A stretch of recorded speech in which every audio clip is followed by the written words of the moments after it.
Boa noite. Aqui estamos nós de volta para mais uma visão espírita nestes novos tempos. O tema de hoje, como já dissemos, está relacionado com interferências espirituais. Mas eu espero que este assunto se possa converter em esclarecimento, acima de tudo, e que a alguém em particular lhe sirva de alguma ajuda também. O motivo que originou esta palestra, acreditem ou não, foi uma expressão, mais ou menos assim. É verdade, não é caso para brincar.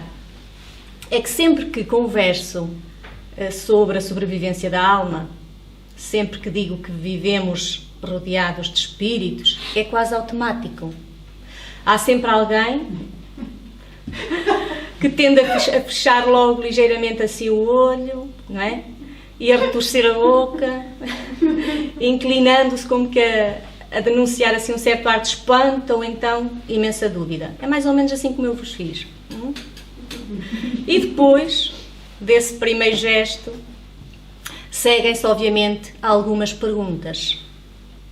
Como por exemplo, acreditas mesmo em espíritos? Já vos aconteceu, não é? Já. Acreditas que haja seres dotados de poder e que esses poderes os habilitem a interferir no nosso comportamento? E eu digo, sim, eu acredito. Porque é um facto. Sempre assim foi e sempre assim será. E lá vem outra vez o não é? Daí o motivo desta palestra. E eu continuo dizendo, isso não se trata de especulação minha, nem sequer é novidade. Não se tem visto, desde sempre, gente aflita com influências espirituais? É logo a primeira coisa que eu apresento. Não nos relata a história que em diversas culturas os espíritos eram consultados e que até eles próprios interferiam nos destinos humanos? Relata. E não temos também por aí os textos evangélicos a demonstrar que Jesus conversava frequentemente com os espíritos impuros, afastando-os? Temos. Então, porquê persistirmos ainda nesta ideia, né, de espanto, nesta dúvida, depois de tantos factos e de inúmeras provas? Se nós temos nas diferentes faculdades mediúnicas, porque são muitas, provas suficientes da imortalidade da alma, da possibilidade de nos comunicarmos e de nos influenciarmos mutuamente. Então, se existem tantas provas, por que continuarmos a ser teimosos, quase que casmurros, numa ideia que só muitas vezes se baseia em preconceitos, não é? Em mais nada. Quem permanece na dúvida, talvez o faça em virtude de se ter alastrado uma certa ideia, e eu acrescento uma ideia errada, de que o mundo espiritual, caso exista, essa morada dos espíritos, se encontra, se tiver que existir, ela se encontra situada numa região distante da Terra. As pessoas têm essa ideia. Se calhar um pouco pela concepção de o céu e o inferno, não é? Um lugar, portanto, inacessível às nossas cogitações. Mas é hora de entendermos que isto de contaminar ou contagiar existe. Porque assim como o contaminar ou contagiar significa transmissão de doença de um indivíduo para o outro, também o contágio mental é uma realidade. Existem, podemos dizê-lo, e nós sabemos pelo Espiritismo, dois mundos em paralelo. O mundo físico e o mundo espiritual. E este último, o mundo espiritual, não mais é que uma extensão do nosso plano físico. Então essa ideia que nós possuímos de que o mundo espiritual está algures muito distante, seja para cima, seja lá para baixo, não é? É uma ideia errada. Porque eles, os outros, os que já desencarnaram, continuam a habitar por aqui. Nós é que não temos ainda a faculdade de os visualizar. Nós, alguns, porque sabemos que uma das mediunidades é precisamente a da vidência. Sabemos também que a nossa população, hoje em dia, é de quase 7 bilhões de habitantes, não é? 7,8. Já? Pronto. E pelas indicações dos espíritos, eles são 3 vezes maior que este número que agora aqui apresentamos. Então, para cerca de 7,8 bilhões de habitantes encarnados, existe o triplo de desencarnados. Esbarramos-nos constantemente uns com os outros. O que equivale a dizermos que ao nosso redor, embora nós não estejamos aptos a ver, existe uma imensa população invisível. Essa população não só nos acompanha, como nos influencia. Daí as interferências espirituais. Porquê? Porque após eles se libertarem do peso da carne, ou seja, do corpo, não é? Eles não vão, como se julga, para um lugar distante. Eles permanecem juntos de nós, presos aos seus interesses, aqueles interesses do cotidiano, que fizeram parte das suas vidas terrenas, obedecendo às mais variadas motivações. Ou seja, conforme aquilo que eles gostam, eles assim se sintonizam. Então, numa notável página intitulada Fermento Espiritual, o Espírito Emmanuel comenta o seguinte: ninguém vive só. Temos connosco milhares de expressões do pensamento, milhares de outras pessoas, para ele não dizer bilhões, não é? Que nos aguardam a atuação mental inevitavelmente, ou seja, não há hipótese. Estamos comumente, não é, a fluir de lá para cá e cá para lá. As nossas atitudes, assim como os nossos atos, criam atitudes e atos do mesmo teor. Pensamento é fermentação espiritual. Em primeiro, estabelece atitudes, em segundo, gera hábitos e depois governa expressões e palavras. E aqui, basicamente, se traduz a graduação das obsessões, de que eu hoje nem vou falar muito, não vou entrar por aí. Ou seja, nós, sem nos apercebermos, num constante processo de afinidade, de associação, de sintonia, porque é disso que se trata, afinal de contas, não é? Nós ingerimos, como se bebêssemos, pensamentos, embora nós não estejamos ainda muito conscientes disso.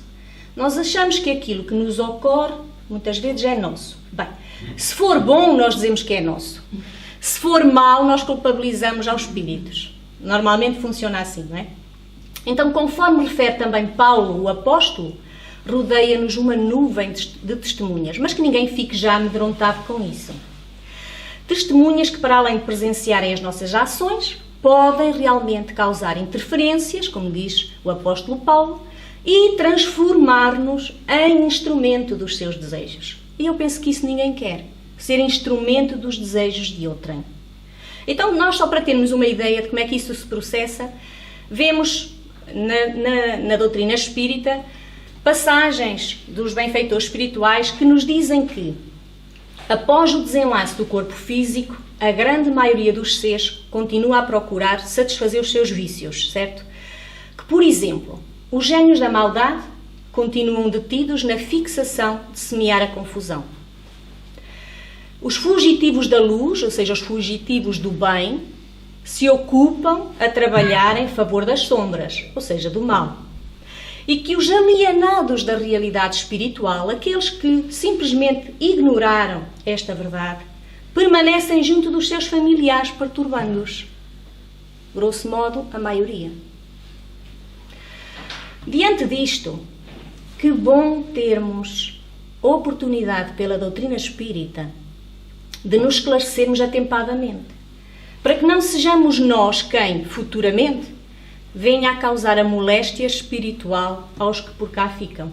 Porque é isso que costuma acontecer. Por desconhecimento, quando partimos, entramos nesta faixa.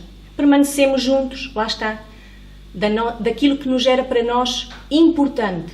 As pessoas, as coisas, os bens, o lugar, a casa e por aí adiante. E nós até julgamos que, estando por ali, de perto, e agora falo como se fosse um desencarnado, não é? Estamos a agir da melhor forma possível. Porque muitos desencarnados consideram que, estando por perto, estão a proteger o que é seu e a proteger aos seus, quando, na verdade, mais perturbam do que ajudam. E porquê é que mais perturbam do que ajudam? Porque não têm ainda condições para servir de auxílio nos momentos em que efetivamente se precisa de auxílio. Agora que nós já temos o conhecimento de como é que isto tudo se opera, tudo se estabelece, afinal de contas, dentro da lei da sintonia, também mais fácil se torna nós percebermos que o teor dos nossos pensamentos tanto nos pode servir como paredes que nos enclausuram, né? Como de asas com que progredimos. Então nós não precisamos hoje de sair daqui com a ideia de que eles andam por aí, estarão na casa de banho quando eu vou lá, né? Quando eu tomo o banho, eles também me observam. Isto costumam ser as perguntas comuns. Mas nós não precisamos de pensar nisso. Porque a atuação dos irmãos que já se encontram na espiritualidade não é propriamente essa, a não ser que os seus interesses, aquilo que os motiva, seja desse teor. O importante hoje a retermos é que nós, afinal de contas, sempre podemos escolher pelos nossos pensamentos se queremos estar enclausurados, aprisionados, a sofrer dessas interferências, ou se queremos estar libertos, não é? Prontos para progredir. O que é que acontece, entretanto? É que mesmo sabermos disto, isso não nos protege. Até porque o ser humano, nós sabemos, é altamente sugestionável. Nós ouvimos uma coisa e acreditamos logo. Conta-se um conto, acrescenta-se um ponto e o da frente nem sequer questiona. Aceita e vai em frente e ainda acrescenta mais um ponto ou dois. Né? Nós somos um bocadinho ainda assim. Então é natural nós também ainda estarmos sujeitos aos mais diversos contágios ou interferências. Porquê? Porque nós somos a soma de muitos que pensam como nós. Aqueles que nos acompanham são precisamente os que pensam como nós. Se calhar não são propriamente os que gostaríamos de ter a nosso lado, mas efetivamente são aqueles que se coadunam com a mesma maneira de ser, de pensar e de estar, que nós próprios alimentamos. Porquê? Porque nós nos ligamos por pensamentos e também por sentimentos, de natureza idêntica à nossa, e assimilamos dos outros aquilo que se coaduna com a nossa tal maneira de estar. Somos, por isso já ouviram certamente esta expressão, somos como que uma esponja, não é? Que se embebe quando mergulhada num determinado líquido. Nós às vezes sentimos isso. Até há pessoas que já chegaram a vir à Associação Espírita mencionar mais ou menos esta expressão, de dizer assim, eu não sei como é, mas parece que sou como uma esponja, apanho tudo, capto tudo. Então porquê é que isso acontece? Porque nós estamos neste ato constante de absorção, tal qual esponjas, e ao mesmo tempo de transmissão. E nesse ato constante de absorção e de transmissão, nós estabelecemos o tal feedback contínuo, fazendo-nos a nós próprios responsáveis pela psicosfera em que nos achamos. Então a psicosfera de hoje, a mundial, é fruto dos nossos pensamentos, resulta dos nossos pensamentos e dos nossos sentimentos. Custa dizer, mas é verdade. E dessa psicosfera mundial, nós não podemos esquecer ainda que existem outras psicosferas mais particulares. Existe a psicosfera, por exemplo, de um país, de uma cidade, de uma família e até chegarmos à nossa própria, individual. Nós também temos uma, não é? Muito pessoal. Então nós precisamos estar conscientes de que sempre que agimos com desequilíbrio, por exemplo, tornamos-nos agentes poluidores da psicosfera em que nos movimentamos. E segundo Emmanuel e outros tantos benfeitores espirituais, essa poluição está a atingir níveis alarmantes, por força da quantidade de pensamentos negativos que predominam na nossa mente. Nós atraímos-nos por aspectos sombrios da vida, nós detemos-nos em conversações deprimentes, Nós enfatizamos pormenores que ressaltam o lado desequilibrado dos outros ou de certas situações.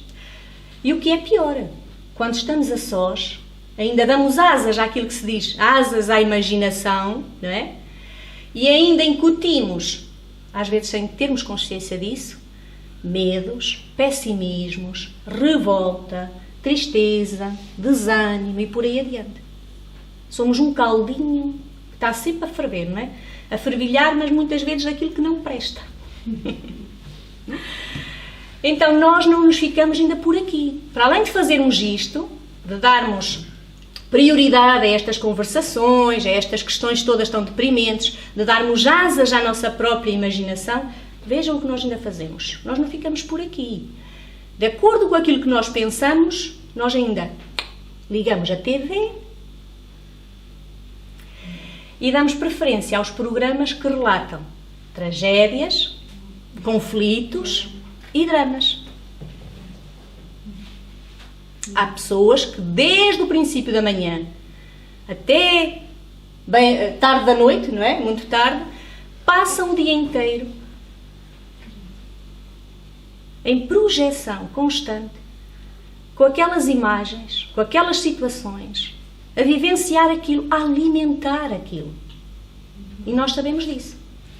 Então, sendo esta a situação mental da maioria das pessoas, é fácil compreendermos o motivo pelo qual alcançam maior índice de audiência esses tais programas, não é? Que exploram o lado negativo das coisas, que registam a violência, o crime, enquanto que os programas mais altruístas, os documentários educativos, as músicas de boa qualidade, não têm essa repercussão.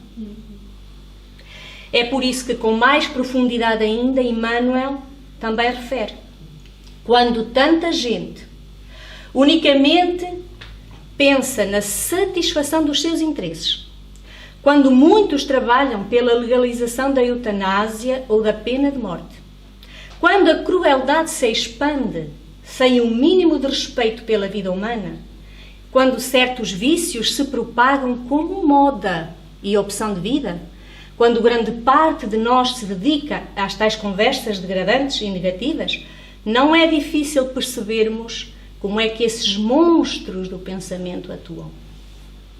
Não é difícil percebermos. Então, espíritos infelizes, que desses é que a gente se quer livrar, espíritos atormentados e atormentadores, contagiam-se com maus pensamentos, na tentativa de que se mantenham os tais vícios, de que se continuem a semear os ódios, as ideias de vingança e de que se estabeleça uma certa decadência dos valores, um certo caos moral entre os seres humanos, que nem sequer é o que está a acontecer. Parece-me. Então, enquanto nós nos detivermos neste desajuste, porque a nós é que compete sairmos deste padrão, esses espíritos hão de sempre encontrar similitude de pensamentos e de sentimentos, o tal meio ideal para se agregarem a nós. Eles começam de forma sutil, mas como vimos, essas interferências podem chegar a autênticas dominações, e isso sim, ainda é mais preocupante. No livro dos Médiuns, na questão 252, Kardec diz assim: ele nessa questão assevera que as imperfeições é que são o nosso grande obstáculo para a nossa própria libertação. E nesse discurso ele discorre sobre um exemplo que relata o caso de duas irmãs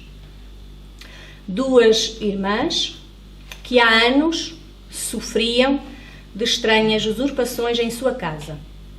E o espírito responsável, uma vez evocado, ou seja, chamado para esclarecimento, mostrou-se de grande perversidade, inacessível aos bons sentimentos.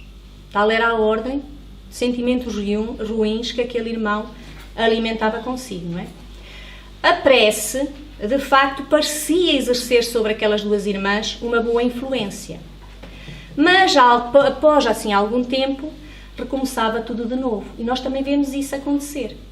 Por isso é que às vezes as pessoas dizem assim, eu fui lá, senti-me melhor, mas depois voltou tudo ao mesmo. Porque será? Então, os conselhos dados por um espírito superior, no caso dessas duas irmãs, foi a recomendação de que elas, no caso elas, não é? Contivessem a língua, pois que elas já haviam prejudicado em épocas passadas aquele obsessor, ou seja, aquele espírito que agora as interferia nas suas vidas. E que depois de elas se melhorarem, bastaria então a presença do seu anjo da guarda, mais a sua reforma íntima, tudo isso, essas duas coisinhas, seriam o suficiente para afastar e convencer aquele espírito obsessor. Então nós por aqui vemos que aquilo que torna os espíritos fortes, como nós costumamos dizer, não é? Não são os seus poderes extrasensoriais. Não são o facto de, por exemplo, eles permanecerem no mundo espiritual e nos parecerem inalcançáveis ou estarem no invisível e com isso eles dominarem as circunstâncias, atuarem como bem lhes apraz e por aí adiante. Não é isso. Não são os seus poderes extrasensoriais, mas é o facto de nós comungarmos com eles das tais mesmas tendências e de lhes mostrarmos as nossas fragilidades. Então, sempre que nós temos as tais atitudes de descompensação, vamos chamar-lhes assim, ao longo do dia, como dizia o Pedro, nós estamos a revelar os nossos pontos fracos. É por isso que Raul Teixeira diz que o espiritismo não é para qualquer um, é só para quem aguenta. Porque o espiritismo faz-nos responsáveis pelas circunstâncias, responsáveis pela nossa própria vida, pela nossa própria destinação. E nós é que precisamos de ganhar essa disciplina, não só no que diz respeito às coisas do dia-a-dia, aos nossos relacionamentos, mas até aos nossos pensamentos. Não é fácil, não é, mas vamos ver que é possível, não é? Ou seja, nós percebemos com tudo isto que somos nós quem aciona o gatilho pela transmissão das nossas energias. Eles só precisam de se fixar a nós, caso encontrem a tal afinidade, não é? Que sejam parecidos connosco. Feito isso, passa-se então a estabelecer um circuito mental entre essas duas mentes. É como nos diz o livro dos médiuns. Todos, afinal de contas, uns mais, outros menos, mas todos somos médiuns, não é? Estamos sempre em contacto mental, portanto, em contacto mediúnico com outras mentes. Se temos bons pensamentos, se temos já bons sentimentos, também temos condições de sermos inspirados pelos espíritos superiores, que nos orientam e que nos ajudam. Se estamos retidos em pensamentos e sentimentos negativos, aí abrimos brecha para a ação desses espíritos perversos ou vingativos e oferecemos-lhes a oportunidade para a instalação das obsessões, porque eu hoje não vou falar muito em particular. Então será difícil, como eu vos disse, revertermos esse quadro? Não é fácil, realmente não é. Como não é fácil vencermos as diferentes etapas da vida, como não é fácil criarmos os tais hábitos de higiene na infância, como não é fácil aprendermos a ler e a escrever, como não é fácil educar-nos e depois educar aos nossos filhos, entre outras ocorrências da nossa vida, que a nossa vida terrena nos impõe. Nada é fácil, se repararmos, mas é possível. Bastaria, se calhar, que pensássemos, ter um bocadinho mais de confiança e pensarmos, atrás de uma nuvem escura, há sempre a possibilidade de haver um arco-íris escondido. Então, atrás da nossa sombra, também há, certamente, a centelha de luz que nos pode libertar, que nos pode levar para outro estado mental. Então, assim como as nossas mãos podem acariciar, também as nossas mãos, como sabemos, podem ferir, não é? Assim como a nossa voz pode confortar, também ela pode caluniar. Também a natureza dos nossos fluidos mentais pode mudar. Basta que para isso nós nos tornemos mais puros, Tornemos com isso os nossos pensamentos mais puros e os nossos sentimentos mais virtuosos. Lembrando um aspecto aqui muito importante, porque alguém poderá estar a pensar, então e onde é que entra a misericórdia divina? Porquê é que Deus permite que a gente esteja assim, nas mãos desses maus feitores, não é? Deus apenas permite sermos atingidos nas fraquezas que necessitamos fortalecer. Então Ele utiliza-se muitas vezes desses outros irmãos como verdadeiros instrumentos de dor, como dizia o Pedro há bocadinho no Evangelho, para nós progredirmos. E aí perguntamos, então e se queremos a companhia dos bons espíritos, o que é que podemos fazer? Resistir, vigiar e orar, não é? Mudar a nossa forma de pensamento, e isso tudo são os tais passos decisivos para a vitória que não é contra os outros, é a vitória contra o eu. Essa é que é a nossa grande tarefa. Então nós dizemos assim muitas vezes, aliás, a 464 do Livro dos Espíritos também o diz, como é que podemos distinguir se os nossos pensamentos estão a ser sugeridos por bons espíritos ou por espíritos maus? E os espíritos nos respondem, os bons espíritos só para o bem te aconselham, compete-te discernir. Só que nós muitas vezes nem temos esse espaço, não damos a nós mesmos esse espaço de discernir. Em vez de discernir, ou seja, de refletir, de ponderar, nós lançamos, reagimos. E quando damos por ela, já estamos arrependidos do que dissemos, do que falámos, né? Do que fizemos e por aí adiante. É claro que esta palestra em si servia mais como esclarecimento para que também aqueles irmãos que não conseguem vir à nossa associação espírita, ou que receiam vir à nossa associação espírita, possam perceber um pouco de que situações espirituais é que nós falamos aqui, possam perceber um pouco sobre estes e outros assuntos e perceber, no fundo, em que é que se baseia esta instituição, em que é que ela nos pode ajudar. E, de facto, ela pode ajudar-nos e nós sabemos que existe aqui toda uma terapêutica desenvolvida, seja aqui, seja em qualquer outra instituição espírita, que vai de encontro aos recursos de tratamento a cada um dos seres humanos, não é? Primeiro, observa-se o paciente e um dos papéis que eu tive aqui hoje é o de fazer ver às pessoas, consciencializar a todos, de que nós somos agentes da nossa própria cura. E que os processos obsessivos arrastam-se muitas vezes, ou seja, têm conexões profundas com aquela família, com os nossos afetos e desafetos também do passado, não é? Então, a terapêutica espírita compõe-se, processa-se, vamos dizer assim, mediante algumas práticas, como vocês sabem, dentre elas o passe, as palestras públicas de esclarecimento, e eu acredito que também são elas de harmonização, e o passe que se segue no final delas. Para além disso, costumam vir os irmãos quando vêm pela primeira vez, não é, ao nosso encontro, passar pelo atendimento fraterno. Esta é uma das terapêuticas espíritas.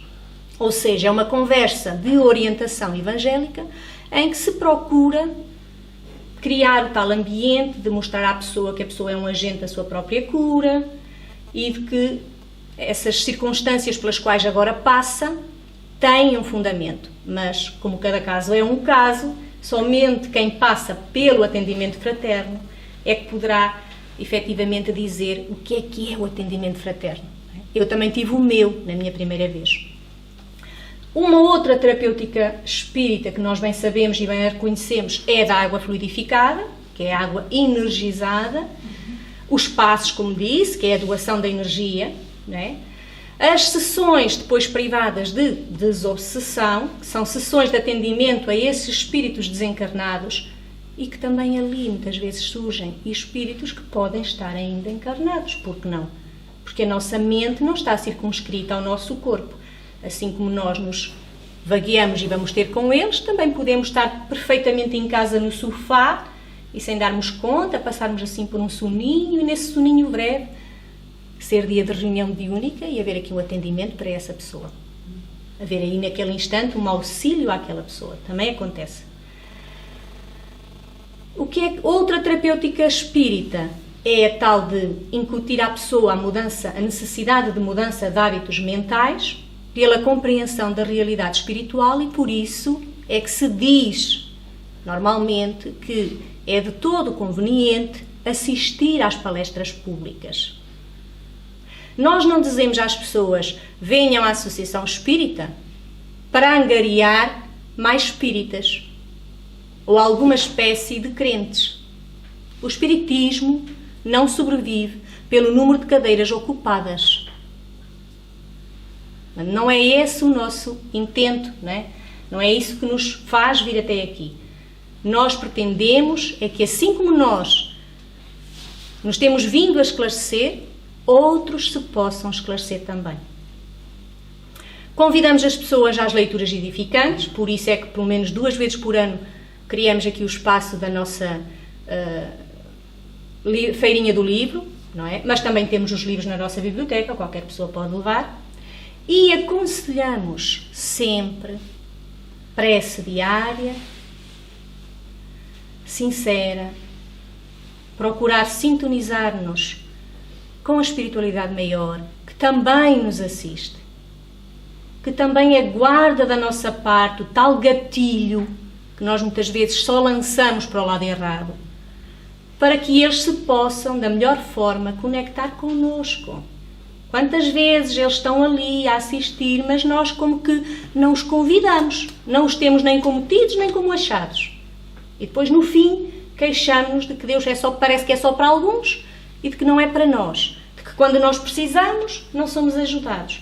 Mas nós, efetivamente, é que não criamos esse elo, essa envolvência.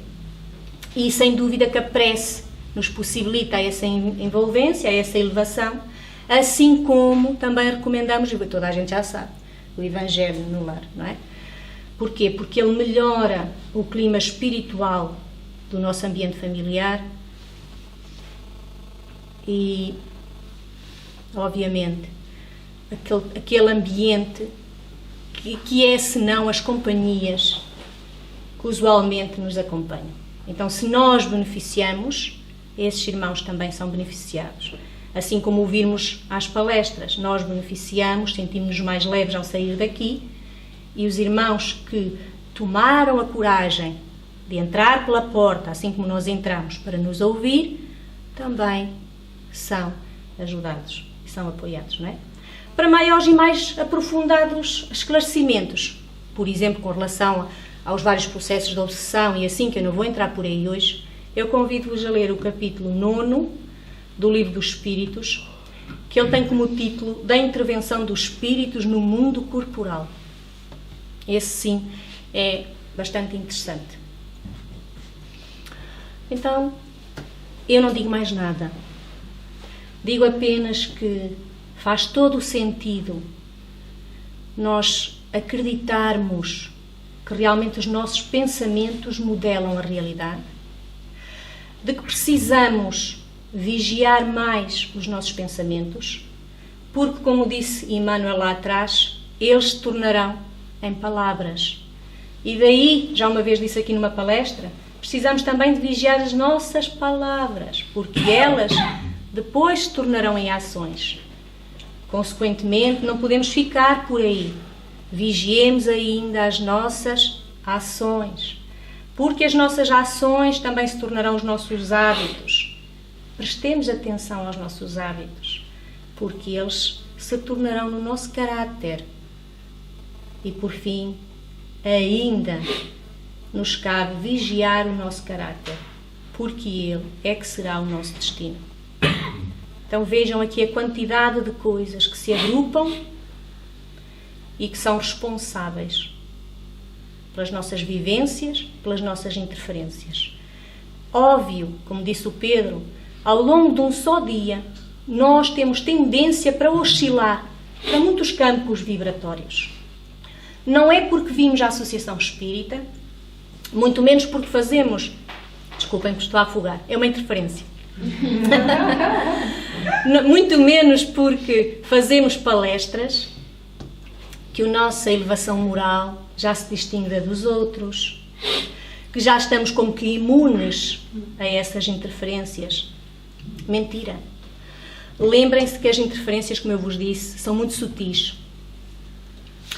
E dentro dessa subtileza que eles utilizam, eu posso agora contar-vos o que me aconteceu para fazer esta palestra. Eu, quando escolho algumas palestras, não sei bem porque é que as escolho. Às vezes até digo, meu Deus, porque é que eu me fui meter nesta, não é? É como a próxima que aí vem. Não sei quem é, de onde é que tirei aquilo, pronto. Mas alguma coisa há de ser e Deus há de ajudar, que a gente tem que ter confiança. Mas as interferências existem, tanto para nós como para vós, não é? De forma sutil ou mais visível, vamos dizer assim. E acontecem mesmo. Por exemplo, este fim de semana, para não falarmos aqui das duas irmãs que aparecem no Livro dos Espíritos, podemos falar de mim própria. Durante este fim de semana, a sutileza era tanta que me fizeram, que não é hábito, antes de uma palestra, eu costumo ficar ansiosa, não é? Insegura e acho sempre que aquilo que tenho que é pouco. Pronto. Mas este fim de semana, as interferências deram-se de forma contrária. Fui atingida por uma paz enorme, uma vontade de dormir descansada, que amanhã a palestra se fará. E amanhã, no dia seguinte, eu diria, a palestra se fará. E agora vou-me ocupar com isto, e depois vou dar vazão àquilo que está ali, e depois vou fazer aquilo, e depois a palestra se fará. Mas chegou segunda-feira à tarde, e nem uma palavra na palestra. E a paz permanecia. E, entretanto, tantas coisas que ocorreram. Durante este fim de semana eu tive que, vamos dizer assim, socorrer a muitas frentes. Surgiram muitas coisas. Entre elas, alguém me viu também, não é? O ter de dar da minha parte, claro que fui eu que escolhi, ajudar no banco alimentar. Era mais uma coisa diferente neste fim de semana. Era essa, eram outras, era ir aqui, era ir ali. E para culminar, desaparece a carteira. Os documentos todos, segunda à tarde.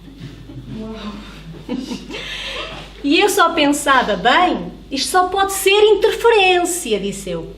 Calma, mas agora calma no bom sentido. Ou seja, vamos refletir sobre isso, o tal discernir sobre as coisas. De onde me tem vindo esta paz? Esta confiança de que a palestra se fará? Acaso hoje, Carla, não é segunda à tarde? E a palestra não costuma ser na terça? E na terça não trabalhas? Então foi preciso pensar, quase como uma criança, passo a passo, até chegar a ter de afirmar para mim própria que, por mais confiança que eu tivesse em mim, a palestra não estava feita. Não havia uma sequer palavra redigida.